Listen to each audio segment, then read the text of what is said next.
নমস্কার সকলকে, আমার পেজের আরেকটি নতুন ভিডিওতে আপনাদের সকলকে অনেক অনেক স্বাগত। আমি প্রিয়াঙ্কি চলে এলাম আমার জীবনের আরেকটি নতুন দিনের অভিজ্ঞতার গল্প আপনাদের সাথে ভাগ করে নিতে। আজকে আমি যেই ব্লগটা শেয়ার করছি সেটা এই বছরের ফেব্রুয়ারি মাসের একটি ব্লগ। আর কেন এতদিন আগের একটা ব্লগ এখন শেয়ার করছি সেটা নিয়ে পরে বলছি। তবে ইউরোপের শীতের দিনের এরকম নীল টুকটুকে আকাশে দেখা পাওয়া মানেই অসম্ভব ঠান্ডা থাকে বাইরে, আর আজকেও তার কোনো ব্যতিক্রম নয়। তবে ছুটির দিনে এরকম সুন্দর চকচকে রোদের দেখা পেয়েও ঘরে বসে থাকতে কার ভালো লাগে বলুন তো? তাই ভাবলাম বেরিয়েই পড়া যাক, না হয় তাড়াতাড়ি ঘরে ফিরে আসব। আর আজকে 22শে ফেব্রুয়ারি 2025 শনিবার, আর আমরা দুজনে চললাম পিকনিক করতে। তবে সবার আগে চলুন পিকনিকের জন্য খাবার দাবারগুলো নিয়ে নিই।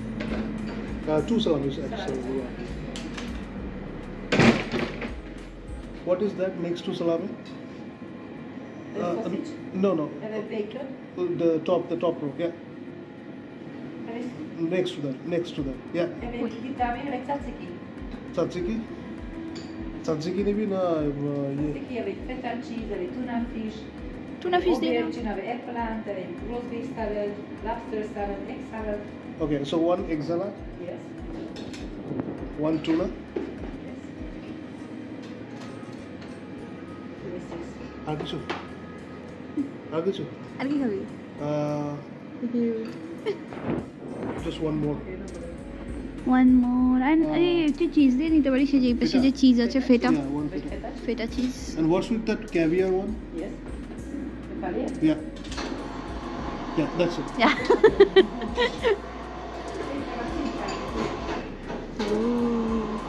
প্যাকেটটা দেখতে কি, এটা বুদাপেস্টের একটা ওপেন স্যান্ডউইচের দোকান। এই স্যান্ডউইচগুলি ভীষণ বিখ্যাত, তবে আমরা এই প্রথম এলাম এই দোকানে, তাই দেখে বুঝে নিজেদের পছন্দ মতন কয়েকটা ওপেন স্যান্ডউইচ নিয়ে নিলাম। আর আমরা নিজেদের পাড়া করভিন মেট্রো স্টেশন থেকে মেট্রো 3 ধরে ডিয়াক ফেরিস্টার পর্যন্ত এসে ওই স্যান্ডউইচগুলো নিয়ে নিয়েছি। এবারে মেট্রো 1 ধরে রওনা হব বুদাপেস্ট সিটি পার্কের দিকে। বুদাপেস্টে মোট 4টে মেট্রো লাইন রয়েছে, তবে তার মধ্যে এই মেট্রো 1 হলো সব থেকে পুরনো এবং নানা রকম ইতিহাসের সাক্ষীও। দেশ বিদেশের ট্যুরিস্টদের কাছে এই কিউট হলুদ রঙের পুচকে 3টে কামরা সহ এই মেট্রো 1 ভীষণ জনপ্রিয়। ওটা সামনেটাই ফুল ছিল বলো ভাই? হ্যাঁ, এরকম সব জায়গাতেও খাওয়া যায়, খাবো। চল আগে দেখে আসি কি হচ্ছে ওখানে। রোদ উঠলে সব ভালো লাগে বল ভাই? তুই দেখ, নীল আকাশ, পাতা পোতা নেই, বাট স্টিল ভালোই লাগছে। কোনো কনসার্ট হচ্ছে মনে হয়। পুরো সামনের এই রাস্তাটিকে দেখুন, কি সুন্দর, একটু উঁচু, আবার রাস্তার দুদিক জুড়ে শুধু সারি সারি গাছ রয়েছে। গরমের সময় এই সম্পূর্ণ রাস্তাটি পাতাদের ছায়ায় ঢেকে থাকে। আর সিটি পার্কের এদিকটায় ঢুকেই সামনেই বেশ কিছু লোকের ভিড় দেখলাম, আর এদিকে তো নানা রকম অ্যাক্টিভিটিগুলো চলতেই থাকে, তাই ভাবলাম একবার সেদিকটা দেখে আসি। Alapján, amit ha már szóba hoztam, akkor arra kérlek benneteket, hogy a regisztrációs sátornál, kicsi fehér a víz partján, tudjátok átvenni a regisztrációs karszalagot, amely mellé szeretnénk nektek ajándékba adni egy kupont, amelyet vagy emberfánkra, vagy kutyafánkra tudtok beváltani. A The Box Donut csapatának jó voltából a Puppy Box kutyafánkot is megkóstolhatjátok. A Nagy Állatotthon Alapítvány sátránál kell azok jelentkezzenek, akik előzetesen bevállalták, hogy egyes 1000 forintért már meg is tudjátok venni az első tombola jegyeteket. Nagyon fontos, hogy a tavalyi Dogs Fesztivál sikerét elbuzdulva megalapítottuk a Dogs márkát, amelynek egyébként merch vagy termékeit, igen, tehát a Dogs termékeket, sapkákat, pólókat, vászontáskát, frisbee-t, nyakörvet és ilyesmit is onnál az így kiemelt támogatójának a mai eseménynek. Ők is egy saját sátornál várnak benneteket, a magazin szerzői is itt vannak, akik egy apró játékkal kedveskednének nektek, egyszerű kérdésekre kell válaszolni. ওরা সেজে এসছে, és készültünk még 2 olyan elemmel, amit már nagyon rutinosan felfedeztetek, hogy hol lehet és hogyan kell fotózkodni. Van itt nekünk egy dogzos kutyusunk, akivel középen kicsit már farsangi rózsaszínes díszben lehet fotózkodni, illetve a hivatalos dogs feliratot a műjég felőli részre raktuk le. Égen fényben lehet egy picit a háttérben a műjég épületével emlékfotót készíteni. Az idei első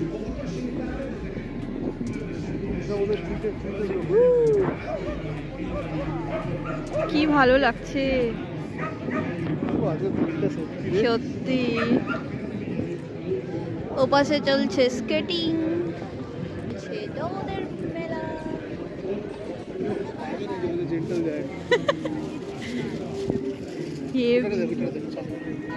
কত cute.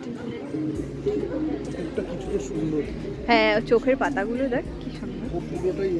মেয়ে বোঝা যাচ্ছে।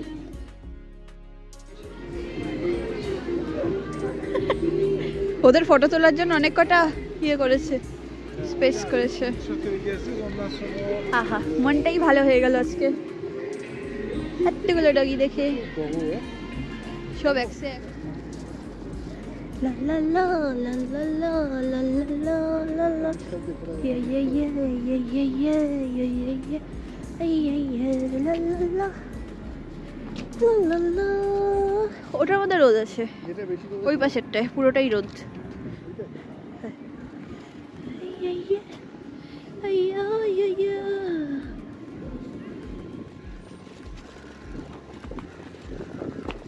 বাবা এখন রোদ। Picnic picnic. তুই হাত ছড়া। বাবা দেখেছি হাওয়া দিয়েছে, এরকম করে ঠেকে ঠেকে খেতে হবে। হ্যাঁ, রোদ আছে তো ওই জন্য। তুই মুখটা দিকে কর, তোকে দেখাই যাচ্ছে না। আমাদের আজকে সেই মজা, অনেক দিন পরে আমরা ঠিকঠাক ইয়ে পেয়েছি। না, আমি জাস্ট ট্রাই তো করি কিরকম লাগে। চিয়ার্স।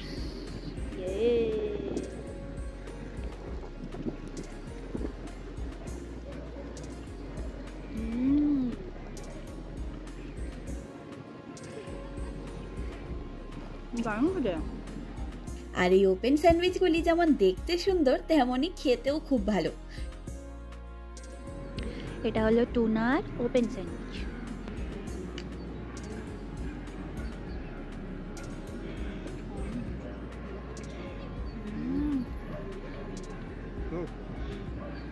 দাদা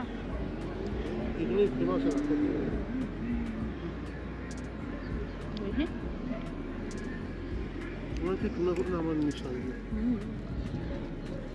আমার হাত পা ঠান্ডা হয়ে গেল।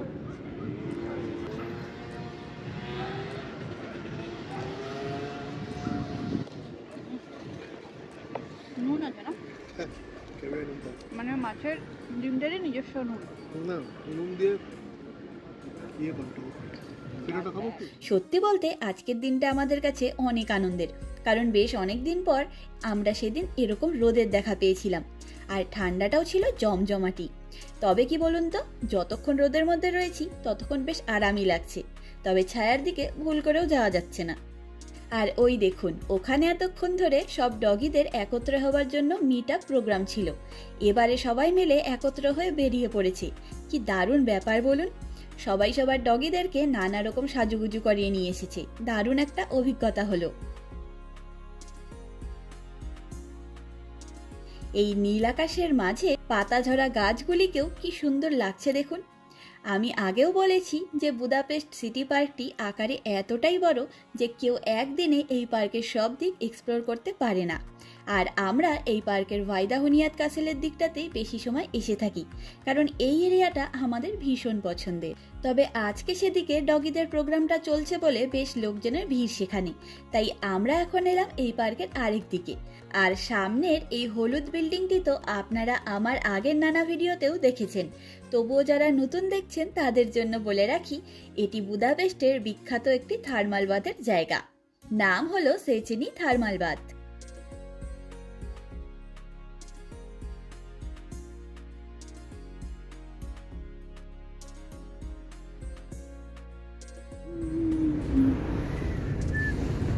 পুচি পুচি পুচি।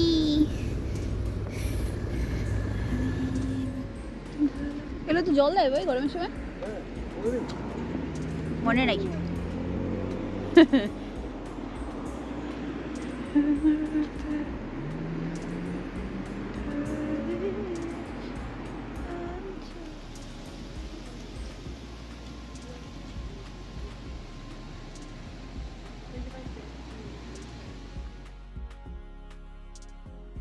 আর এখন পার্কের এদিক ওদিক ঘুরতে ঘুরতে আপনাদের সাথে কিছু কথা বলে ফেলি।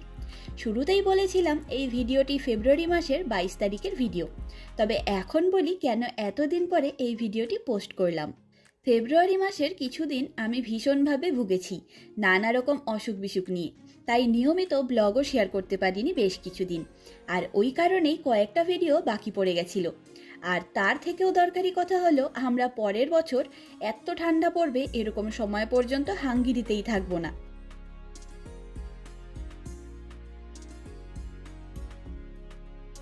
আমরা এখন এলাম এই পার্কের আরেক দিকে, বুদাপেস্ট মিলেনারিস হাউসের দিকে। হ্যাঁ, কারণ আমরা বেরোই না বাড়ির থেকে, সবসময় তো প্ল্যান করে আসাও হয় না।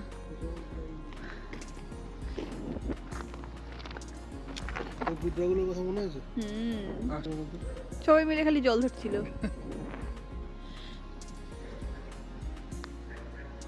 এখন দেখিয়ে রাখ বিফোর এন্ড আফটার ভিডিও করবি, মানে লোকে ভাবতেও পারবে না এই জায়গাটা কিরকম হয়ে যায়। হ্যাঁ, আর আমি বারবার একই কথা বলি যে আমি আমার ইউটিউবের চ্যানেলটি শুরু করেছি একটা উদ্দেশ্য নিয়ে, আর সেটা হলো আমরা ইউরোপে সারা জীবন থাকবো না, কিছুদিনের জন্যই এসেছি। একটা নির্দিষ্ট সময়ের পরে আমরা নিজেদের দেশে নিজেদের ঘরেই ফিরে যাব, আর কয়েক মাস পরেই আমরা ফিরব। আর সেটা নিয়ে আমরা যেমন খুশি তেমনই এক্সাইটেডও। তবে নিজের দেশে যেমন নিজের আনন্দ আর শান্তির জায়গা, ঠিক একইভাবে আমাদের এই কিছু সময়ের প্রবাসী জীবনটা নিয়েও আমরা ভীষণ আনন্দিত। এই সৌভাগ্য সকলে পায় না। সত্যি বলতে মাত্র কয়েকটা ছবি দিয়ে প্রবাসে এই স্বপ্নের সংসার জীবনের সবটাকে স্মৃতির পাতায় তুলে রাখা খুব একটা সহজ নয়, বলতে গেলে অসম্ভবই। আর ঠিক এই কারণেই আমি এই ইউটিউব চ্যানেলটি শুরু করেছিলাম, আর নিজেদের পছন্দের দিনগুলিকে রেকর্ড করে ব্লগগুলো তৈরি করি। এই সব ব্লগগুলোই আমরা সারা জীবন দেখব এবং এই সুন্দর সময়টাকে মনে করব। ছোট পাহাড়, বড় পাহাড়, আমরা পাহাড়ে যাচ্ছি।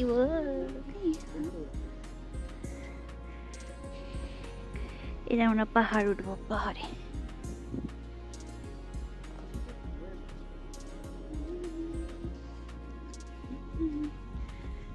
আর আমার মনে হয় ডেইলি ব্লগার হিসেবে কাজ করতে গেলে সবার আগে কিছু বেসিক নিয়ম পালন করতে হয়।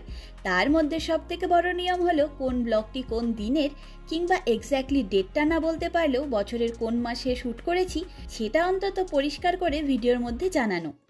এই একটা ছোট্ট কারণে যারা ভিডিওগুলি দেখবেন বা দেখেন তারা সেই ভিডিওটির সাথে কানেক্ট করতে পারেন খুব সহজেই। আমি নিজের অভিজ্ঞতা দিয়েই বলছি, আমি নিজেও কিছু চ্যানেলের ভিডিও দেখতাম, কিন্তু এখন আর ফলো করি না তাদের ব্লগগুলোকে। কারণ ওই একটাই যে তাদের ডেলি ব্লগগুলোর সাথে ডেট টাইমের কোনো রকমই উল্লেখ থাকে না। জীবনে কত কিছু হয়ে যাচ্ছে, কিন্তু তার কোনো কিছুই ব্লগগুলির মধ্যে পাওয়া যায় না খুঁজে। তাই আমি এই জিনিসটাকে বেশি করে অনুভব করি এবং নিজের কাজে সেই নিয়মটা মেনে চলি।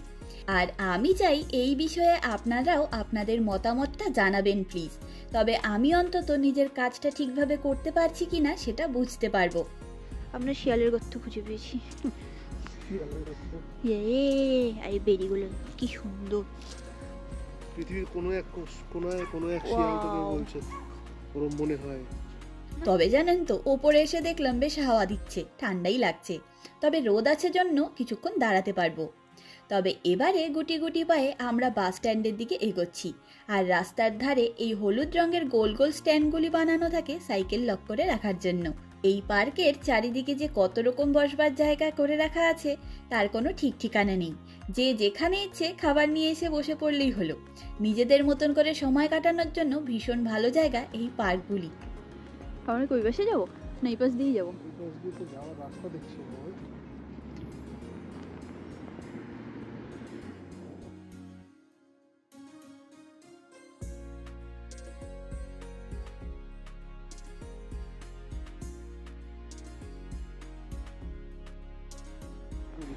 পেছন দিকটা।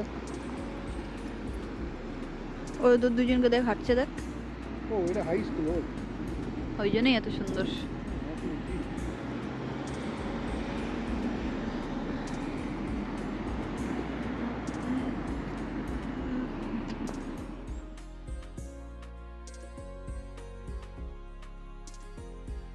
আর সামনের এই বিল্ডিংটা হলো বুদাপেস্টের একটি হাই স্কুল। কি সুন্দর বিল্ডিংটি, এটিও এই শহরের ট্রেডিশনাল ডিজাইনে তৈরি। আর সামনের এই ইউনিক দেখতে গির্জাটি এই পাড়ার গির্জা। এরকম গির্জা এই শহরে আমার চোখে আগে পড়েনি। সত্যি বলতে এক একটা শহর জুড়ে যে কত কিছু সাজানো থাকে তার কতটাই বা আমরা এক্সপ্লোর করতে পারি বলুন। চলার পথে যখন যেটা চোখে পড়ে ততটুকুই দেখা হয়। এদিককার জায়গাগুলিও বেশ সুন্দর লাগলো। এখানকার বাড়িগুলি এক একটা এক এক রকম সুন্দর ডিজাইনের।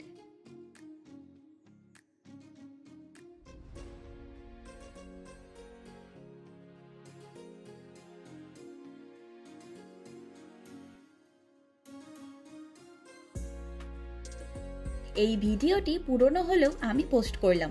তার আরেকটা কারণ হলো আমার কাছে যেই দিনগুলিকে একটু স্পেশাল মনে হয় আমি সেগুলিকেই বন্দি করে ফেলি। আর এখন আমরা 72 নাম্বার বাসে উঠে রওনা হয়ে পড়েছি নিজেদের ঘরের দিকে।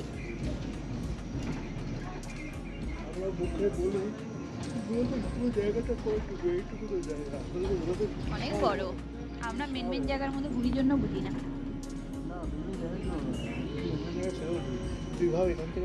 আর বাসটির সামনের দিকটা ফাঁকা পেয়ে একটু ভিডিও করে নিলাম। ওপরে ওই স্ক্রিনে একের পর এক সব বাস স্ট্যান্ডগুলোর নাম লেখা থাকে, আর সেই বাস স্ট্যান্ড এলে সেই নামটাও অ্যানাউন্স করে দেওয়া হয়। এই শহরের কোনো বাসে আলাদা করে বাস কন্ডাক্টর থাকেন না। বাসে উঠবার সময় আমরা ড্রাইভারকেই টিকিটটা দেখিয়ে উঠে পড়ি। আর সামনের এই হলুদ বিল্ডিংটি তো আপনারা আমার আগের নানা ভিডিওতেও দেখেছেন, তবুও যারা নতুন দেখছেন তাদের জন্য বলে রাখি, এটি বুদাপেস্টের বিখ্যাত একটি থার্মাল বাথের জায়গা। নাম হলো সেচেনি থার্মাল বাথ।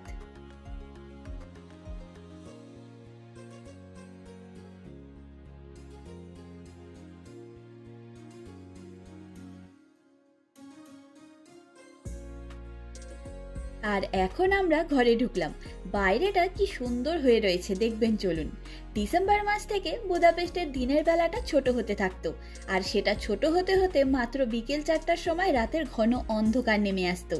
আর এখন দেখুন দিনের বেলাটা বেশ অনেকটাই বড় হয়ে এসেছে। এখন বিকেল 5:30 মতন বাজে, আর আকাশ এখনো গোধূলির আলো মেখে রয়েছে। আজকের দিনটি আমাদের খুব ভালো কাটলো। চলুন আজ তবে গল্পের ঝুড়ি গুছিয়ে নিই। দেখা হবে, গল্প হবে পরের একটি নতুন অভিজ্ঞতার গল্প নিয়ে খুব তাড়াতাড়ি। আজকের ভিডিওটি এখানেই শেষ করলাম। সকলে ভালো থাকবেন, সুস্থ থাকবেন, আনন্দে থাকবেন। নমস্কার।